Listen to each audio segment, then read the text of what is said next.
Tom est un jeune homme atteint de mucoviscidose comme son frère. Tom fréquente une bande de petits délinquants et vit sa vie de manière très intense. Et puis à l'hôpital, il rencontre Xavier, malade comme lui, et puis il rencontre Éline. Et puis sa vie retrouve un sens. C'est l'histoire bouleversante que vous conte le merveilleux film Oxygène qui sort demain mercredi dans les salles en France. Un film réalisé par Hans van Nuffel, un film à la fois belge, canadien et néerlandais, dont vous êtes le distributeur en France, donc Joël Catrin. Merci encore d'être avec nous. Alors expliquez-vous ce qui vous a embarqué dans cette aventure Oxygène. Nous, on a vu le film sur un tout petit écran d'ordinateur il y a quelques mois et au départ, on pensait le regarder rapidement. Il était en flamand, sur une maladie. On était un peu sceptiques. Et je dois vous dire qu'au bout de quelques minutes, on a été directement scotché par le film parce qu'on a tout de suite compris que c'était beaucoup plus que cela. Et c'était même pas du tout un film sur la maladie, c'est un film sur l'instinct de survie. D'ailleurs, pardon de vous couper, mais vous n'étiez pas nécessairement en contact avec des malades atteints de mucoviscidose auparavant. Ce n'était pas une problématique à laquelle vous étiez attaché auparavant. Absolument pas, on connaissait pas du tout le monde de la maladie grave, ni même de la mucoviscidose. Nous, on distribue en France des films de tout type. Et là, quand on est tombé sur ce film, on nous a dit un petit film flamand effectivement sur un thème douloureux, difficile. Donc on l'a regardé et on s'est aperçu très rapidement que c'était plus un film de jeunes, un film sur la fureur de vivre, sur la rage de vivre, sur l'amitié, un film sur des jeunes qui ont conscience que la vie est fragile et courte. Et lorsque vous avez conscience que la vie est fragile et courte, vous la voyez complètement différemment et en réalité, c'est un film qui nous donne une grande claque à nous, les prétendus bien portants, et qui nous fait revoir notre propre vie de manière complètement différente. Alors pour mieux vous comprendre, on va tout de suite regarder la bande-annonce de ce film Oxygène. Comme nous l'indique la courbe, la réduction systématique des capacités pulmonaires est inéluctable. C'est bizarre de partir avant ses parents, non? T'es pas un rapide, Van Damme Tom.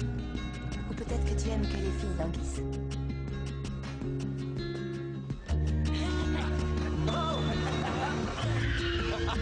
Lucas, à notre santé, mec. Tu m'as manqué, Van Damme Tom. Je veux plus.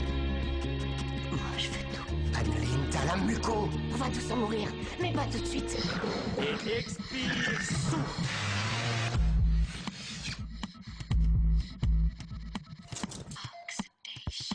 Je le comprends. Il est tout le temps dans le noir. Sans jamais voir la lumière du jour.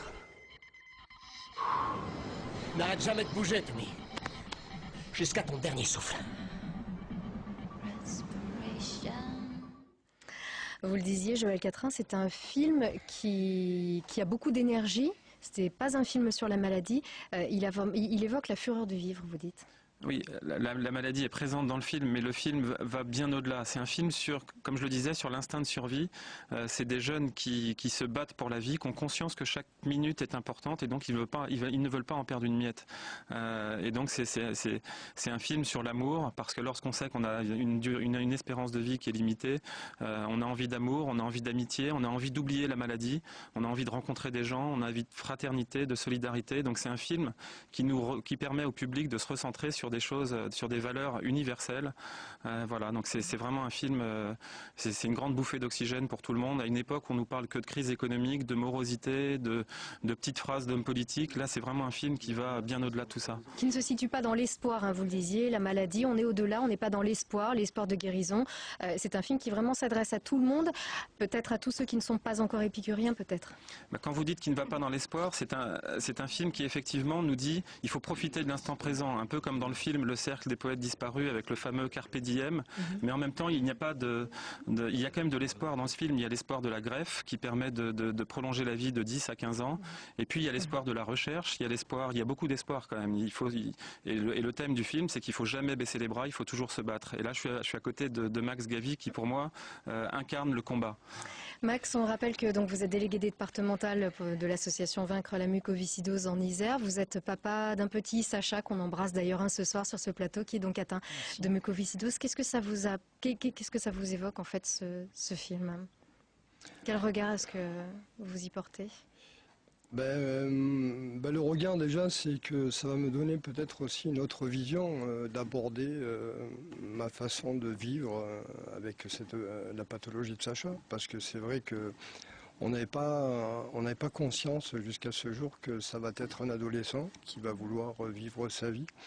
Il a 8 ans, hein, Sacha. Il a 8 ans, oui, voilà. Alors on s'accapare peut-être un peu trop cette maladie, sans penser, on veut peut-être trop le protéger.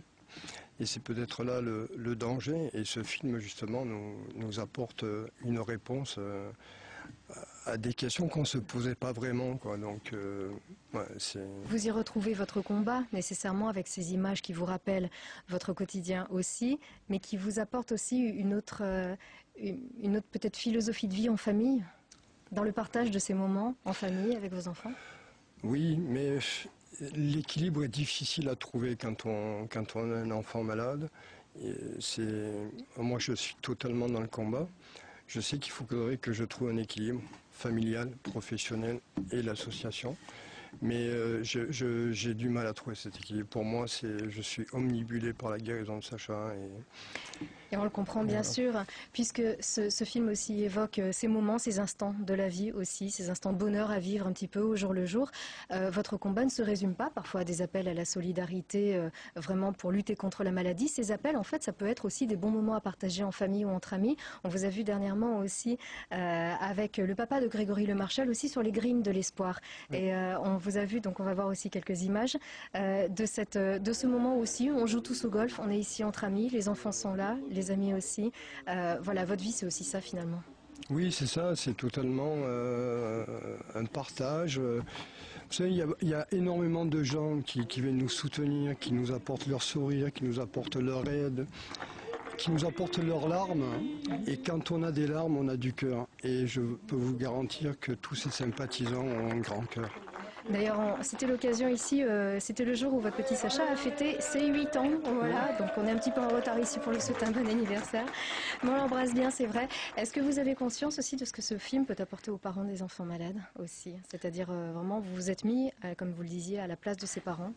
Oui, je pense que le film va permettre aux parents des enfants malades, même si je ne suis pas légitime pour parler de cette question de la maladie, parce que je ne suis pas dans la maladie, mais je pense que le film va permettre aux parents des malades de comprendre ce que ressentent leurs enfants. Et justement de comprendre leur désir parfois de rébellion, ou parfois de pas aller à l'école pendant un certain temps, puis d'y revenir, ou leur rapport aux soins, etc. Donc ils peuvent comprendre que leurs enfants ont envie surtout de croquer la vie, de brûler la vie à pleines dents. Et parfois, comme Tom dans le film, il se pose la question de savoir, j'ai envie de croquer la vie, mais comment?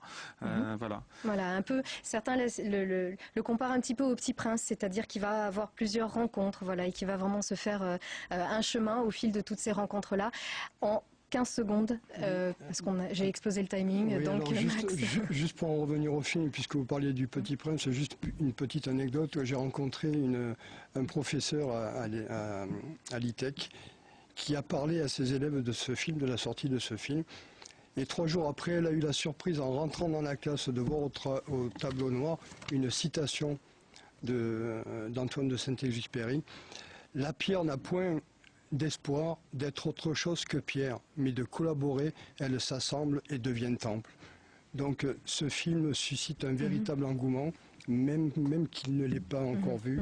C'est un bel espoir. En tout cas, merci pour ce mot de la fin, Max Gavi. Merci encore, Joël Catrin. Il y a un beau succès donc à ce film Oxygène qui sort donc demain dans les salles et au Sirex notamment à Grenoble. Merci encore à vous deux. Merci à vous. Merci.